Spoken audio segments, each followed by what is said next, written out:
Unë isha në punë për veten time, më lajmëroi djali i hallës dhe erdha këtu gjeta policin, të tërë lagja gjetonët që kishin ardhur.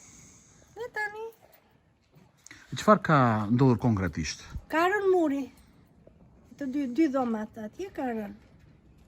Të tëra ndikojnë, koha 3 muaj që erdhi, ndikojnë. Dhe tani specialistët bëjnë punën e tyre.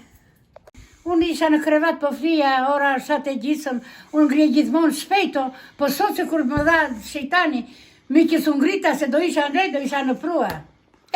As dëgjova fare, kur vi gjiton dhe vjen atje, unë më kësherë pila një depon që isha e sëmur, kur vinë gjiton dhe atje shejtën derën, vinë brënda, qësh më thashë, në ndër jam, ku jam këtu? Dhe unë e keshë, qësh më kur qikoj? Lej më së më thua e marë, ishe lajmëruaj, ajo kishe shqarje, kjo kuri kisha thonur, po qare muri bajti ka që vete dhe s'ka gjë, thoshe. S'ka gjë edhe ai, inxhineri i monumente e kulturës. I thash, mo shiko, ka më qarje këtu, edhe unika, na jo dhomë, mi që s'isha ndeja, dhe flia këte na dhoma këteja, na rruga. Ova mirë dhe se zojt edhe djemti i trondita, me djarja më ngjyqin hena Italia, po si qyro zoto përëndit të kem djemt, nuk dua gjë tjetër.